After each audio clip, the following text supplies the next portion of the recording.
கண்ணியத்துக்குரிய ஏக இறைவன் அல்லாஹ்வின் நல்லடியார்களே, நம் அனைவருக்கும் அந்த ஏக இறைவனுடைய அருள் உண்டாவதாக. இந்த வருட பிறப்பு நமக்கு இப்போ ஒரு பெரிய பர்டன் என்ன சமுதாயத்துல ஸ்கூல் ஃபீஸு, காலேஜ் ஃபீஸ். எல்லாரும் நிறைய மக்கள்கள் ரொம்ப கஷ்டப்படுறாங்க. ஸ்கூலுக்கு ஃபீஸ் பணம் கட்ட முடியல, காலேஜுக்கு பணம் கட்ட முடியல அப்படின்னு நிறைய பேர் அப்ளிகேஷன்லாம் போடுறாங்க, பெட்டிஷன் பண்றாங்க, நிறைய என்கொயரி பண்றாங்க. இதையெல்லாம் எப்படி சால்வ் பண்றது அப்படிங்கிறத பார்க்கணும். இப்ப இதை சால்வ் பண்றோம்னா இது மலை மாறி ஒரு பெரிய காரியம். யாராலையும் ஈஸியா எடுத்துட முடியாது. நிறைய ட்விஸ்ட் இருக்குது. தனிப்பட்ட முறையில செலவு பண்றாங்க. தனிப்பட்ட முறையில் ஸ்கூல் ஃபீஸ் கட்டுறாங்க. அது ஒரு பக்கம் அல்ஹம்துலில்லாஹ். அது அவங்களுக்கு நன்மை கொடுக்கும். ஆனா அவங்களால தூக்க முடியாம தூக்குவாங்க. இப்ப பர்டன் ஒட்டுமொத்த சமுதாயத்தின் மேல இருக்குது. அப்ப இந்த சமுதாயத்தின் மேலங்கன்னா சமுதாயம் கவலைப்படணும். அப்ப இந்த சமுதாயத்தை வழி நடத்துறவங்க யாருன்னா இஸ்லாமிய இயக்கங்கள் தான். அதாவது அதுல மெயினா பாத்தீங்கன்னாக்கா ஐயுஎம்எல், இந்திய முஸ்லீம் லீக் 1. அதுல லட்சம் பேர் இருக்காங்க, 2,00,000 பேர் இருக்காங்கன்னு சொல்றாங்க. அது எத்தனை பேர் இருக்காங்கன்னு அவங்க தான் சொல்லணும். சரி. அடுத்து 2வது பாத்தீங்கன்னாக்கா தமுமுகங்கிறாங்க. அதுல 1,00,000 பேர் தொண்டர்கள் இருக்காங்கிறாங்க. அடுத்து எஸ்டிபி எங்கிட்ட 3,00,000 பேர், 4,00,000 பேர் இருக்கிறாங்க. அப்ப எல்லாம் சொல்லும் போது லட்சம் தான் சொல்றாங்க, 1000 2000 சொல்லல. அப்ப இந்த 3 கட்சி தான் மெயினா இருக்குது. 3 இயக்கங்கள் இருக்கு. 3 கட்சி தான் சமுதாய பணி செய்யற கட்சிகள். சமுதாய பணி செய்யறதுக்கு ஏற்ற கட்சிகள். அதாவது அவங்களால இந்த பலுவை தூக்க முடியும். சும்மா 100 பேர் 500 பேர் கட்சிக்காரெல்லாம் தொண்டனை வச்சுக்கலாம் தூக்க முடியாது. தூக்கத்துக்கு ஒரு சக்தி வேணும். பெரிய மலை. இந்த மலையை தூக்கணும்னா பலு வேணும். அப்ப இந்த பலு யார்கிட்ட இருக்குன்னா அல்லாஹ் சுப்ஹானஹு இந்த இயக்கங்கள்ட்ட கொடுத்துருக்காங்க. இந்த கட்சிகிட்ட கொடுத்துருக்காங்க. அப்ப ஐயுஎல், எஸ்டிபி, தமுமுக. இதுல லட்சக்கணக்கான தொண்டர்கள் இருக்கிறாங்க. இவங்க எல்லா தலைவரும் ஒண்ணு சேரணும். அடுத்தபடியா சமுதாயத்துல அதிகமா தொண்டர்கள் இயக்குனாக்கா சமுதாய தொண்டர்கள் இருக்காங்க. டிஎன்டிஜே. அடுத்தது என்டிஜே தான். அந்த என்டிஜே கணிசமா ஆள் இருக்காங்க. மத்தபடி பாத்தீங்கன்னா இயக்கத்துல எல்லாம் கம்மியா இருக்காங்க. அவங்களால இவ்வளவு பெரிய மலை பர்டன் தூக்க முடியாது. நான் சொல்றது என்னன்னா, யாரால தூக்க முடியும் அப்படிங்கிற திங்கிங்கை நமக்கு முதல்ல கொண்டு வரணும். அப்ப இவங்களாலதான் கொண்டு வர முடியாது. இவங்க மேல நம்ம கோபம் இருக்கும், அது இருக்கும், அதையெல்லாம் தூக்கி அப்படி ஓரம் கட்டிருங்க. தூக்க முடியும், வெயிட் தூக்க முடியும்னா இத்தனை பேர் தான். பாக்கி எல்லாரையும் தூக்க முடியாது. அவங்களோட முதுகு நரம்பு, முதுகு எலும்பு உடைஞ்சிரும். அப்ப சக்தி உள்ளவங்க இவங்க தான் அப்படின்னு நமக்கு தெரிஞ்சு போச்சு. இந்த சக்தி உள்ள இவங்க இந்த 5 பேரும் யார் யாரு? ஐயுஎம்எல், எஸ்டிபி, தமுமுக, டிஎன்டிஜே, என்டிஜே இவங்க எல்லாம் ஒண்ணா சேரணும். ஒவ்வொரு இயக்கத்துல 2 பேர் எடுக்கணும். இந்த 2 பேர் எடுத்து ஒரு கமிட்டி மாதிரி போட்டு, தலைவர் செயலெல்லாம் வேணாம். கமிட்டி மாதிரி போட்டு ஒரு அக்கௌண்ட் ஒண்ணு ஓபன் பண்ணுங்க. தனியா ஒரு account only for school and college ஃபீஸுக்கு வச்சுங்க. போட்டீங்கன்னா உங்க இயக்கத்துல 1,00,000 தொண்டர்கள் இருக்குன்னு யார் யார் சொல்றாங்களோ அந்த தொண்டர்கள் எல்லாரும் 100 ரூபா அனுப்பணும்னு சொல்லுங்க. ஒரு தொண்டர் கண்டிப்பா என்னுடைய தலைவனுடைய பேச்சை கேட்டு 100 ரூபா அனுப்புங்க. இது நம்ம சமுதாய பணின்னு சொல்லுங்க. அப்ப லட்சக்கணக்கான தொண்டர்கள் எதுல இருக்காங்களோ அவங்களோட பணம் எல்லாம் குமியும். அப்ப குமியும் போது ஒரே அக்கௌண்ட் தான். அந்த 5 பேருக்கும் ஒரே அக்கௌண்ட் தான். இந்த 5 பேரும் தலைவர்களாட்டி அவங்களா அவங்க இயக்கத்தை 2 பேரை வச்சு மொத்தம் ஒரு 6 10 பேரை வச்சுட்டீங்கன்னா அவங்க தான் இந்த அப்ளிகேஷனை ஸ்க்ரூட்டனைஸ் பண்ணுவாங்க. அவங்க தான் இதை இஷ்யூ பண்ணுவாங்க. அவங்க தான் இந்த காலேஜ் ஸ்கூலுக்கு ஃபீஸ் கட்டுவாங்க. அப்படி பாத்தீங்கன்னா கிட்டத்தட்ட கோடிக்கணக்கான பணம் நம்ம கையில வந்துடும். அப்ப இந்த பெரிய மலையை தூக்கக்கூடிய சக்தி அல்லாஹ் நம்மகிட்ட கொடுக்குறான். சிறு துள்ளி பெருவெள்ளம். ஜக்காத்து அது பெருசு. அதுல ஒரே ஒரு அமௌண்ட் 100 ரூபாய் நீங்க கொடுத்தீங்கன்னாக்கா உங்க தொண்டர் கொடுத்தாங்கன்னாக்கா உங்க சமுதாய தலைவர், நாங்கெல்லாம் சமுதாய தலைவர், சமுதாயத்தை பாடுபடுறவங்க, இந்த பாடுபடுற தலைவர் தன்னுடைய தொண்டருக்கு ஆர்டர் போடணும். 100 ரூபாய் கொடுத்துரு அப்படிங்கணும். கம்பல்சரியா 100 ரூபாய் கொடுத்து எல்லாருக்கும் தகுதி உண்டு, எல்லாருக்கும் ஏற்றுதான் உண்டு. அப்ப கொடுத்தாலும் கோடிக்கணக்கான பணம் வரும். இதுல நான் பெரியவனா நீ பெரியவனா அது அடுத்தது. இப்போ எல்லாம் சேர்ந்து ஒவ்வொரு இயக்கத்துக்கும் 2 பேர் வச்சுக்கனாக்கா 5 பேருக்கு 10 பேர் வந்துடும். இந்த 10 பேர் தான் ஸ்க்ரூட்டனைஸ் பண்றாங்க. இந்த 10 பேர் தான் அந்த பணத்தை டிஸ்ட்ரிபியூட் பண்றாங்க. ஒரே வருஷத்துக்கு டிஸ்ட்ரிபியூட் பண்ணலாம். அப்ப பெரிய ஒரு மலை, பெரிய ஒரு பர்டனை அல்லாஹ் சுப்ஹானஹு லேசான முறையில நமக்கு இதை கொடுக்கறதுக்கு பாக்கியம் கொடுக்குறான். இந்த பாக்கியத்துல இன்ட்ரெஸ்ட் இருந்தா நீங்க செய்யுங்கன்னு நான் சொல்ல, கண்டிப்பா செய்யுங்க. ஏன்டா தூக்கக்கூடிய சக்தி இருக்குன்னு உங்கள்ட்ட நான் சொல்றேன். என்னால முடியாது, அவரால முடியாது, பெரிய பணக்காரால முடியாது. 5 பேர் 4 பேர் செய்வோம். நீங்க கூட என்ன செய்யுங்க, யாரோ காலேஜுக்கு ஃபீஸ் கட்டணும், ஸ்கூலுக்கு ஃபீஸ் கட்டினா பணக்காரன் தான் பாக்குறீங்க. ஏன் அப்படி பாக்குறீங்க?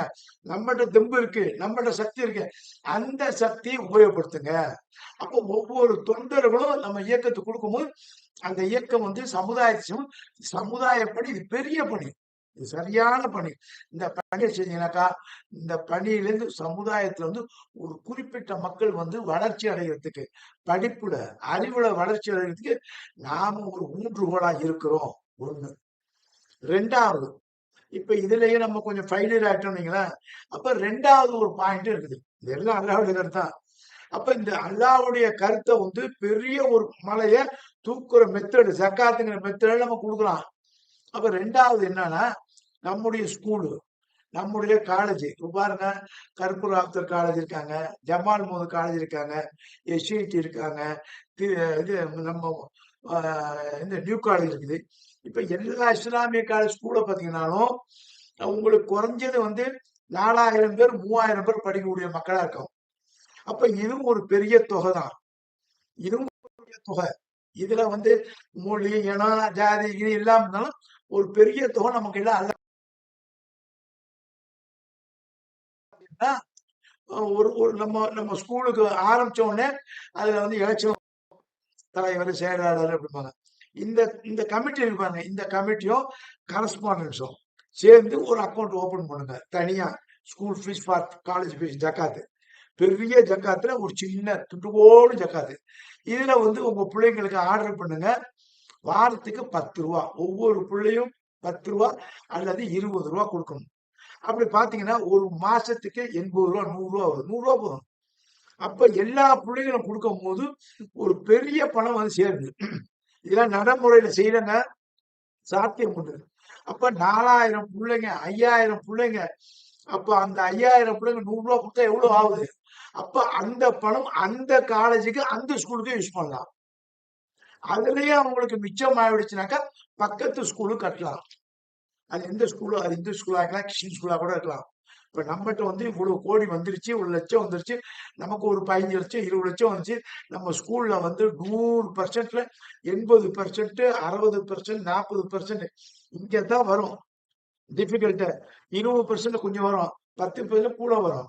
இப்ப இந்த பெர்சன்டேஜ் எல்லாம் பாத்தீங்கன்னா ஓரளவு இந்த பட்ஜெட்டை வந்து நம்மளால சால்வ் பண்ற அளவுக்கு இந்த மாணவர் சங்கமே இந்த மாணவர்களை படிக்க வைக்க முடியும். இது முடியும். இது ட்ரை பண்ணுங்க. அப்ப ஜக்காத்து இது ஒரு சிறு தொழில், சிறு தொழில் பெருமளவு. அப்போ ஒரு பெரிய மலைய நீங்க வந்து ஊதி தள்ளிடுறீங்க, உடைச்சு தள்ளிடுறீங்க. இப்ப எவ்வளவு பெரிய பணம், உங்க பணத்தை கொண்டு நீங்க படிக்கிறீங்க. அடுத்தது இது ஒரு டேஞ்சரானது. இது மூணாவது. இது மூணாவது சில காலேஜ்ல நம்ம மேல கொஞ்சம் கஷ்டப்படுவாங்க. வேற வழி இல்லை, சொல்லிதான் ஆகணும். ஏற்கனவே சமுதாயம் கஷ்டப்படுதுன்னா அது எதுக்காக கஷ்டப்படுது, ஏன் கஷ்டப்படுது? அவங்களுக்கு வருமானம் போதல, அந்த வருமானம் பத்தலைங்கிறதால தான் ஸ்கூல் ஃபீஸ் வந்து பெருசா வந்து இடிக்குது, பெருசா வந்து தலையில வந்து நிக்குது. அப்ப இந்த ஸ்கூல் ஃபீஸ நம்ம சால்வ் பண்ணாக்கா அரசாங்கத்துல உதவியும் நம்ம நாடலாம். அரசாங்கம் நமக்கு செய்யுது. இன்னைக்குள்ள அரசாங்கம் கூட, விஜயுடைய அரசாங்கம் கூட செய்யுது. எப்படி செய்யுதுன்னா, யாரு குடும்பத்துல முதல் பட்டதாரியோ அவங்களுக்கு ஃப்ரீ, 50% ஃப்ரீன்னு இருக்கிறாங்க. அதை நம்ம எடுத்துக்கலாம். ஸ்கூலு வந்து எனக்கு அந்த ஸ்கூல் தான் வேணும், எனக்கு இந்த ஸ்கூல் தான் வேணுங்கிறத விட கார்பரேஷன் ஸ்கூல்ல போனா உங்க பர்டன் குறையும். அப்ப கார்பரேஷன் ஸ்கூல் வந்து கவர்மெண்ட் உங்களுடைய கஷ்டத்தை போக்குது, உங்க பர்டனை போக்குது. ஆனா நம்ம என்ன செய்யறோம், அதாவது கார்பரேஷன் ஸ்கூல்ல போய் என் பிள்ளை படிக்கணுமா அப்படின்னு அந்த எண்ணம் நமக்கு வருது. அந்த எண்ணத்தை கொஞ்சம் உடைச்சிங்கனாக்கா நம்மளோட பர்டன் வந்து போயிடும். அப்ப கவர்மெண்ட் கொடுக்கிற சலுகையை வந்து நாம உபயோகப்படுத்துறா என்ன? இதான் நம்ம கேள்வி. ஏன்னு கேட்டீங்கன்னா, நம்ம ஊர்ல வந்து தாசில்தார் இருக்காரு, நம்ம ஊர்ல கலெக்டர் இருக்காரு, நம்ம ஊர்ல எம்எல்ஏ இருக்காரு, நம்ம ஊர்ல எம்பி இருக்காரு. மத்தவங்களை விட்டுருங்க, இவங்க 4 பேரையும் நீங்க கேட்கலாம். தாசில்தார, கலெக்டர், உன் உள்ள அங்க படிக்குது, நீ உன் சம்பளம் எங்க வரியிலேருந்து தான் உன் சம்பளம் வருது. அப்போ உன் உள்ள அங்க படிக்கும் போது என் உள்ள ரோட்ல படிக்குதா அப்படின்னு கேளுங்க. அப்படி கேட்டீங்கன்னா கார்பரேஷன் ஸ்கூல்ல இன்னும் கொஞ்சம் ஸ்டாப்பா போகும். நமக்கு என்ன அந்த கார்பரேட் ஸ்கூல்ல இடம் சரியில்லை, அங்க உழுது இங்க இன்னைக்கு பாத்தீங்கன்னா இதுக்கு முன்னாடி உள்ள அரசாங்கம், ஸ்டாலினோட அரசாங்கம் ஸ்கூல்ல நல்ல கவனம் செலுத்தி நல்ல ஸ்டாண்டர்ட்ல கொண்டு வந்தாங்க. இப்போ உள்ள கவர்மெண்ட் நிச்சயமா செய்யும். அப்ப செய்யணும்னா நீங்க போய் இப்படிதான் கேட்கணும். கலெக்டரை பார்த்து கேட்கணும், தாசில்தாரை கேட்கணும், பார்க்கணும். எம்எல்ஏ தேர்ந்தெடுத்தோம்ல, நம்ம ஊர் ஏரியா எம்எல்ஏ கேட்கணும். உன் புள்ள அங்க படிக்குது, நீ கார்ல போற, அப்ப நான் ரோட்ல நிக்கணும். அப்போ உன்னுடைய அந்த சலுகை வந்து எனக்கு கிடைக்கணும் வா அப்படின்னு சொன்னீங்கன்னா பயப்படுவாங்க. நமக்கு சால்வ் ஆகுறதுக்கு ஒரு நல்ல ஒரு வசதி இருக்குது. இதுதான் இது ஒரு சிறு துளி பெருவெள்ளம். நம்மளோட கஷ்டத்தை போக்குற வழியில இது ஒரு வெளி. இது வந்து கவர்மெண்டா கொடுக்குது. நாம வந்து அதை எடுக்க மாட்டேங்கிறோம். சில பேர் எடுக்கிறாங்க, சில பேர் வந்து தயங்குறாங்கனாக்கா அங்க படிச்சா நமக்கு ஒரு மாதிரியா இருக்குமே அப்படி அந்த எண்ணத்தை உடைச்சிங்கன்னா உங்களோட பர்டன் வந்து குறையும். அடுத்ததுதான் 4வது. அதான் மூணாவதுக்கு வந்து கஷ்டம். அதுதான் இப்ப 4வது. என்னன்னாக்கா இப்ப இதை சொன்னா இருக்கிற ஸ்கூலுக்காரன் காலேஜ் நம்ம மேல கோவப்படுவான். வேற வழியில கோவப்பட்டாலும் பரவாயில்ல. இப்போ காலேஜ்ல ஒரு காலேஜ் இருக்குது. அந்த முஸ்லீம் காலேஜ். நான் முஸ்லீம் காலேஜ் அந்த காலேஜ்ல 5000 பேர் படிக்கலாம். 4000 பேர் படிக்கலாம். ஸ்கூல்ல 3000 பேர் படிக்கலாம். பணம் கட்ட முடியல. எத்தனை புள்ள பணம் கட்ட முடியல? ஒரு 1000 புள்ள இல்ல, 500 புள்ள இருக்கும். அதுலயும் ஒரு 300 புள்ள தான் இருக்கும். நல்லா ஃபில்டர் பண்ணி கூட வந்தீங்கன்னா கடைசியா தாய் தகப்பன், அதாவது தந்தை இல்லாத வீட்டு பிள்ளைகளை நம்ம கவனிக்கணும். அதான் அனாதை. தாய் தகப்பன் இல்லாத பிள்ளைக்கு ஃபர்ஸ்ட் ப்ரிஃபரன்ஸ் கொடுக்கணும். தந்தை இல்லாத பிள்ளைக்கு 2வது ப்ரிஃபரன்ஸ் கொடுக்கணும். தாய் தகப்பன் இல்லாததுக்கு ஃபர்ஸ்ட் ப்ரிஃபரன்ஸ். இதெல்லாம் அல்லாஹ்வுடைய தூதர் வழிகாட்டல். தந்தை இல்லையா 2வது ப்ரிஃபரன்ஸ் கொடுங்க. இந்த பிள்ளைகளை முதல்ல இந்த அப்ளிகேஷனை வாங்க. அடுத்தது தாய் இருப்பாங்க, தந்தை இருப்பாங்க. வருமானம் இல்லாம இருக்கும். அதை ஸ்க்ரூட்ரைஸ் பண்ணலாம். இந்த மாதிரி பிள்ளைகளுக்கெல்லாம் எப்படி நம்ம பணம் கட்டுறது அப்படின்னா, இந்த ஸ்கூலுடைய ஃபண்டு நம்ம எடுக்கணும் பாருங்க. எப்படி எடுக்கணும் அப்படின்னா, ஒரு காலேஜ் இருக்குது, ஒரு ஸ்கூல் இருக்குது. அதனுடைய ஆரம்ப ஸ்டேஜ் பாருங்க. ஒரு 20 வருஷத்துக்கு முன்னாடி தான் ஆரம்பிச்சிருப்பாங்க. அப்ப ஆரம்பிக்கும் போது அந்த ஸ்கூல்லயே காலேஜ்ல பிள்ளைங்களை சேர்ப்பாங்க. நம்ம பிள்ளைங்களை சேர்ப்பாங்க. நம்ம சேர்ந்தோங்க. இப்ப நம்ம பிள்ளை கஷ்டப்படுது. நம்ம சேர்ந்தோம். நம்ம சேரும் போது அந்த காலேஜ் எங்க 10 லட்சம் ரூபாய்க்கு 5 லட்சம் ரூபாய்க்கு ஒரு 20 ஏக்கர் 30 ஏக்கர் வாங்கி போட்டிருப்பான். அப்ப வாங்கி போட்டவன்ல இந்த காலேஜ் என்னடாம்மா, அந்த கரஸ்பாண்டன்ட் இது என்னோட காலேஜுமா. அவங்க கொண்டாடி சொல்லுவாங்க இது எங்க காலேஜ், என்னுடைய காலேஜுமா. அவன் மகன் சொல்லுவான் இது எங்க அப்பா கட்டினது அப்படிமா. பேரன் இது எங்க அப்பா காலேஜ், எங்க அப்பா ஸ்கூலுமா. இதெல்லாம் உரிமை இருக்கு பார்த்தீங்களா? இது உரிமையே கிடையாது. ஏன்னு நம்மளோட உரிமை தான். இது எப்படி பாருங்க, அவன் இடத்த வச்சிருப்பான். காலேஜ் கட்டுற, ஸ்கூல் கட்டுற, யார்கிட்ட பணம் வாங்குறான்னா funding, school funding, college fund, அதாவது பில்டிங் ஃபண்டுன்னு கேட்கறான். அப்ப பில்டிங் ஃபண்டா 4000, 3000, 2000 வந்து அப்ப 20 வருஷமா நம்ம கட்டியிருக்கோம். யாரு? இந்த 4000 புள்ள கட்டியிருக்கோம். இந்த 3000 புள்ள கட்டியிருக்கோம். இந்த 2000 புள்ள கட்டிருக்கோம். ஏழை பணக்காரன்லாம் கிடையாது. ஸ்கூல் டொனேஷன், அதாவது ஃபண்டு, பில்டிங் ஃபண்டு. அது ஸ்டைலா சொல்றோம் பில்டிங் ஃபண்டு. அப்ப ஸ்கூல் ஃபீஸ், அந்த ஃபீஸ், ட்ரெஸ் ஃபீஸ் எல்லாம் போட்டு இந்த இந்த fund, college fund, building fund. அப்ப அந்த பில்டிங் ஃபண்டை கொண்டு தான் அவன் கட்டுறான். அப்ப அந்த காலேஜ் அவனுக்கு சொந்தம் இல்ல, அந்த ஸ்கூல் அவனுக்கு சொந்தம் இல்ல, அந்த மாணவர்களுக்கு தான் சொந்தம். இன்னைய வரைக்கும் வெளியே வந்தா பாருங்க, அத்தனை 1000 மாணவர்கள், அத்தனை 1000 மாணவருடைய காசு அந்த பில்டிங் இருக்குது. அப்ப அந்த பில்டிங் ஓனர் வந்து இது என்னுடைய பில்டிங் சொல்ல முடியாது, சொல்லக்கூடாது, கேச போட்டுடலாம். அப்ப அந்த பில்டிங் பணம், பில்டிங் ஃபண்ட் இருக்கு பாருங்க, அதை வச்சு பில்டிங் கட்டினாங்க. அந்த ஃபண்டுக்கு வந்து நீ எனக்கு வருமானம் கொடுன்னு கேட்கணும். அந்த வருமானம் கேட்கணும். எப்படி கேட்கணும்? இந்த காலேஜில் நான் படித்தேன், என்கிட்ட வாங்கினீங்க பில்டிங் ஃபண்ட் வாங்கினீங்க, இத்தனை கோடி வாங்கியிருக்கீங்க. அப்ப அந்த கோடியை முதலாக்குங்க. உன் இடம் வந்து 10 லட்சம் 1 கோடி, ஏன் போல 5 கோடி 10 கோடி இருக்கும். அப்போ வருமானம் எவ்வளவுன்னு பாரு. நட்டம் தான் விட்டுடு, நட்டெல்லாம் எல்லாத்தையும் ஏத்துக்கும். உனக்கு வருமானம் லாபம் வந்தாக்கா பெர்சன்டேஜ் கொடு. ஒரு லேண்டுக்கு ஒரு பெர்சன்டேஜ், பில்டிங் ஃபண்டுக்கு ஒரு பெர்சன்டேஜ். அந்த பில்டிங் ஃபண்டை நம்ம எல்லா பிள்ளையும் கொடுக்கலாமானா கொடுக்க முடியாது, கஷ்டம். எல்லாம் படிச்சு போயிருப்பாங்க. அப்படி கொடுத்தானா ஒரு பிள்ளைக்கு 150 ரூபா வரும், 500 ரூபா வரும், 200 ரூபா வரும், இவ்வளவுதான் வரும். அப்ப இதையெல்லாம் சிறுதுளி பெருவெள்ளம் ஆக்கும் போது இப்ப இந்த பில்டிங் ஃபண்ட்ல கிடைச்ச ஒரு வருமானம் லட்சக்கணக்கில் வரும். அதை வந்து இப்ப உள்ள பிள்ளைக்கு, என் பிள்ளைக்கு, உங்க பிள்ளைக்கு இப்ப நம்ம சேர்க்கிற பாருங்க, அந்த பிள்ளைக்கு ஸ்கூல் ஃபீஸ், காலேஜ் ஃபீஸை ஃப்ரீயாக்கு. எங்க வருமானத்தை எடு, எங்களுக்கு கொடு. அந்த ஷேர், நாங்க நிறைய ஷேர்களை எங்க ரேஷியோக்கு ரேஷியோ கூட ஷேர் கொடு. அந்த ஷேரை மாணவர் பழைய மாணவர் கொடுக்க வேண்டிய அவசியம் இல்லை. எல்லாம் நாங்கெல்லாம் டொனேஷன் பண்ண மாதிரி வச்சுக்க. அந்த டொனேஷன் தான் எல்லாத்தையும் கிஃப்ட் தான். அந்த கிஃப்ட்டுக்கு வந்து ஷேர் போடு. உன் பணம் எவ்வளவு, எங்க பணம் எவ்வளவு, எங்க பணத்துல வந்து இன்னைக்கு லட்சம் ரூபா வருது, 10 லட்சம் வருது. அந்த 10 லட்சத்துக்கு வந்து அந்த காலையில தாங்க முடியாம ஃபீஸ் கட்ட முடியாதுன்னா அந்த பிள்ளை கொடு. அப்ப எவ்வளவு பெரிய ஒரு கஷ்டத்தை வந்து நம்ம லேசாக்குறான் பாருங்க. இதான் இறைவனுடைய தூதர் நம்ம காட்டிய வழி. அல்லாஹ்வுடைய தூதர் வந்து மக்கால இருந்து மதீனாவுக்கு போறாங்க. மார்க்க பிரச்சாரம் பண்றாங்க. அல்லாஹ் பக்கம் மக்களை அழைக்கிறாங்க. உங்கள் கடவுள், உங்கள் இறைவன், உங்கள் இறைவன் பக்கம் வாங்கும் போது வர்றாங்க. ஏழை பாட பணக்காரன் எல்லாம் தான் வர்றாங்க. 100 பேரு, 50 பேரு, 1000 பேரு. அப்ப மதீனாவுக்கு வரும்போது லட்சத்தை நெருங்குது. இல்ல ஒரு 50,000 நெருங்குது. இல்ல ஒரு 20,000 நெருங்குது. நமக்கு நம்புறது இல்ல.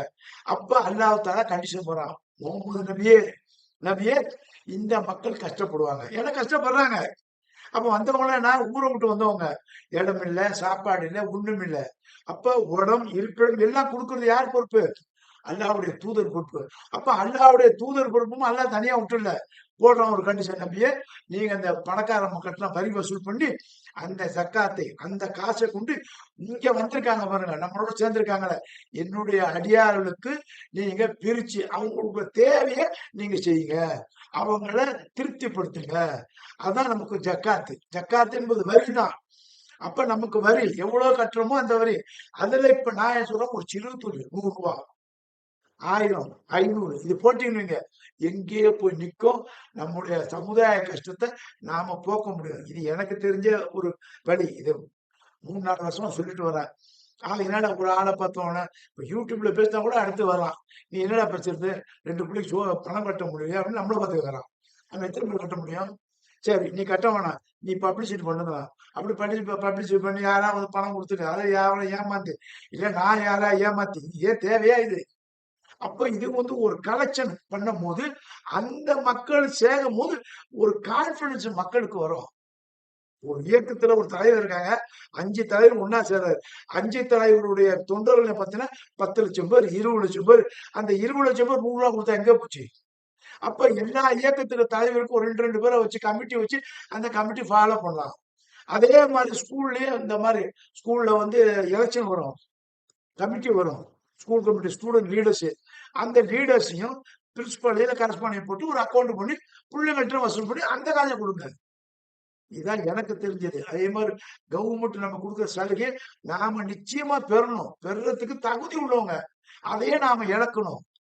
அதனால இத கொண்டு நம்முடைய கஷ்டத்தை வந்து மழை போல உள்ள கஷ்டத்தை பனி போல நீக்கிறதுக்கு அல்லாஹ்வுடைய தூதர் முகமது நபி ஸல்லல்லாஹு அலைஹி வஸல்லம் உஸ்வத்துன் ஹஸனா ஒரு அழகிய முன்மாதிரி காட்டியிருக்காங்க. விரும்பினா ஏத்துக்க, விரும்பினா நிராகரி. அது அல்லாஹ் சொல்றான். 18வது அத்தியாயம் 29வது வசனம் சொல்றான், விரும்பினா ஏத்துக்க, விரும்பினா நிராகரி. திஸ் இஸ் த வே. இது ஒரு அழகான வழி. இது உன்னுடைய பர்டனை குறைக்கக்கூடிய வழி. விரும்பினா ஏத்துக்க, விரும்பினா நிராகரி. அப்ப சமுதாயமாகிய நாம யார்கிட்ட போகணும்? சமுதாய தலைவர்கிட்ட போகணும். அப்ப நாம யார்கிட்ட போகணும்? எம்எல்ஏட்ட போகணும், எம்பிட்ட போகணும், நம்ம சம்பளத்தில் உள்ள கலெக்டர் போகணும், தாசில்தார்கிட்ட போகணும், கவர்மெண்ட்ட போகணும். இப்படி போனாதான் இந்த கஷ்டங்கள் நீங்கிறதுக்கு ஒரு வழி. எவர் வீட்டு காட்சியும் கொடுக்கல, நம்ம காசைத்தான் நம்ம கேட்கிறோம். அதை கேட்கறதுக்கு வழி தெரியல. அந்த வழியைத்தான் இறைவன் சொல்லி காட்டுறான். ஜக்காத்து, வரின்னு. இந்த வரி மூலியமா நம்ம கஷ்டத்தை போக்கக்கூடிய மக்களாக நமக்கு இறைவன் ஒரு வழியை காட்டிட்டான். அதை ஏற்பதும் ஏற்காதும் நம்ம விருப்பம், நம்ம கையிலையும் விட்டுட்டா. நன்றி, வசலாம்.